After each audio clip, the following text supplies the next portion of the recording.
Hey there, welcome back to my channel. I am Gunn of Breanna Gunn Enterprises. I am a business system strategist, and today we're going to talk about what you're going to be doing during launch week if you're not scrambling like a crazy person. Stay tuned.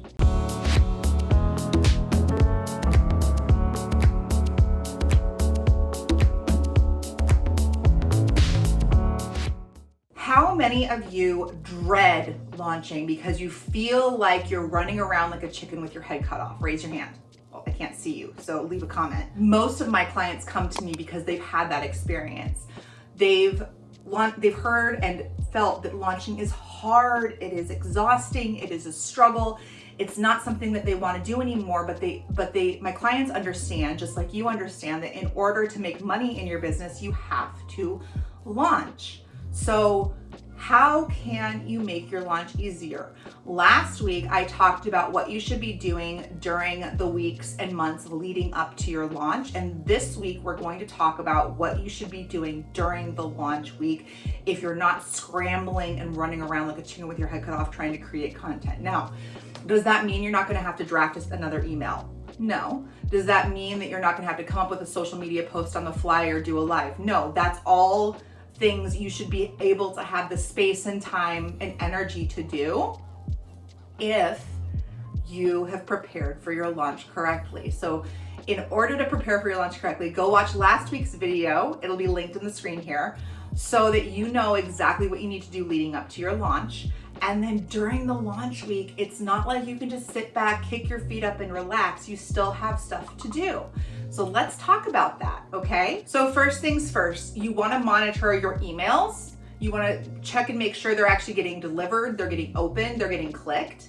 I typically am more concerned not with the open rate, but with the click-through rate, because if you open it, great. I don't care about that. I wanna know if you're going to the sales page. Then you can take a look at the conversion from, okay, they clicked through to the sales page and I have this many people who've bought, this is my actual conversion percentage. And you know your numbers. Numbers are really important when it comes to business. Knowing what your percentages are for your launch is going to make your launch more efficient and effective, and you're going to be able to determine what your launch success looks like so that the next time you launch, you can prepare more effectively.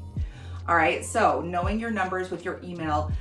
Open rates are great. Like I said, click-through rate is where it's at. And when you go from the click-through rate to the actual purchase, that's where you want to determine what your percentage is, okay?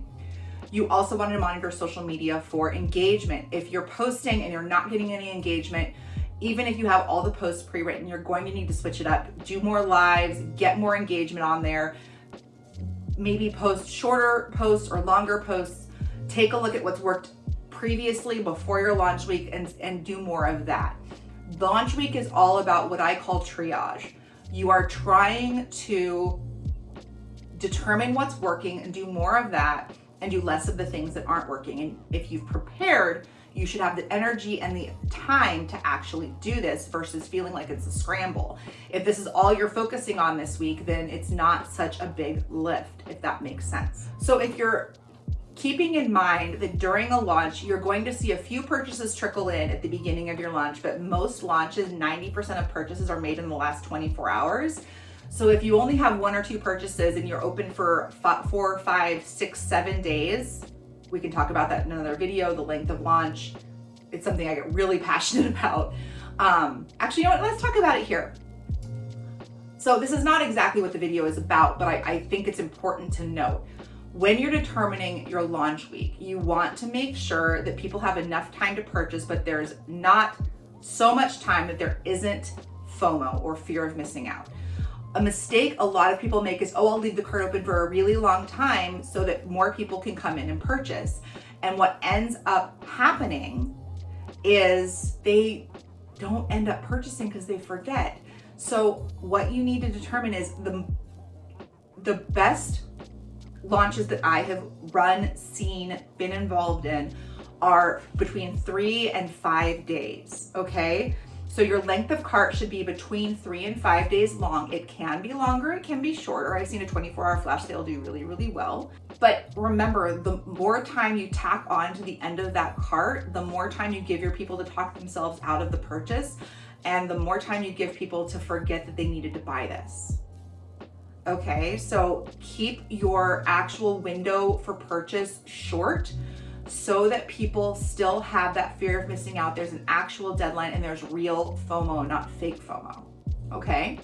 Now, evergreen launches are a different monster, and we can talk about those in another video. If you're interested in me talking about an evergreen launch and how that looks, please leave me a comment down below, and I would be happy to take that into consideration in my next batch of videos.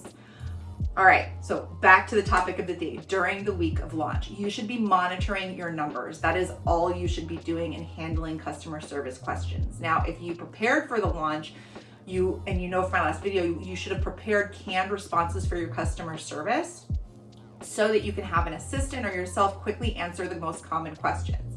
As more and more questions come in, you can create those canned responses. Those will be useful in your future launches.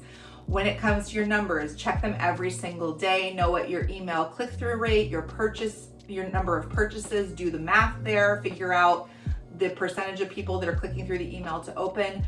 Same thing with engagement on your social media. Figure out which pieces of your social media are actually doing really, really well, and leverage more of those. I always recommend that you create about twice as many social posts as you think you'll need so that you can cherry pick if you absolutely have to. So I had another listener who I'm not going to name because I don't want to embarrass her, ask me if she should stop her launch. She had a 7-day early bird cart and she didn't get a sale. She didn't get any engagement. And she wanted to know if she could continue. And my recommendation, because she hadn't done any prep work, was to actually stop the launch. Now, if you are doing a longer cart like that, that's not unusual. Her cart was actually going to be 2 weeks long.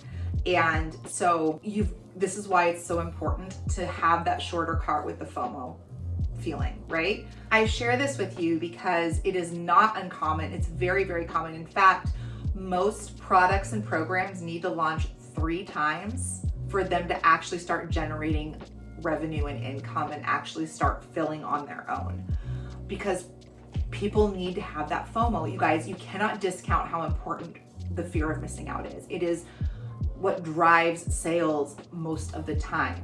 Yes, you need to have good products. Yes, you need to share the benefits. Yes, you need to share the features. Yes, you need to have quality content. But guys, it is truly, I want to be part of that. And you need to build that community piece, okay? So if you have a launch that you're at day 7, day 8, day 9, you haven't gotten any sales and you're wondering whether or not to pull the plug, don't be afraid to stop, regroup, go through a full-fledged 90-day runway, and then start over. Because you build engagement during that 90 days, you build excitement. And if you're struggling to get sales because you had a short launch window, that could be a big, big part of it. You need to drive that excitement home. You need to get people engaged, excited before you ever open cart, okay? And finally, launches can be stressful, but if you prepare ahead of time, like I mentioned in my last video, and you are ready and willing to look at your numbers and be honest with yourself about your launch results, it doesn't have to be stressful, guys. I am a fan of what I call lazy launching, and I don't want anyone to be stressed out during a launch. It should be fun and exciting. Even if you only get 1 or 2 enrollments, celebrate them. Look at your numbers, and then you know, maybe I need an extra email here. This email didn't work. I need to replace it with something else. Launching is all about experimentation, and as long as you are paying attention to what's working and doing more of that, you can't go wrong. Your action item for this week is, if you're in the middle of a launch and you're super stressed out, focus on your email click-through rate and your purchase rate. If you don't have your purchase rate, pay attention to your social media platform and see where you're getting the most engagement. That is gold information, guys. All right, next week, I am going to go over exactly what you should do during your launch debrief. You've launched, you got some people in your program, now what? I'll see you then.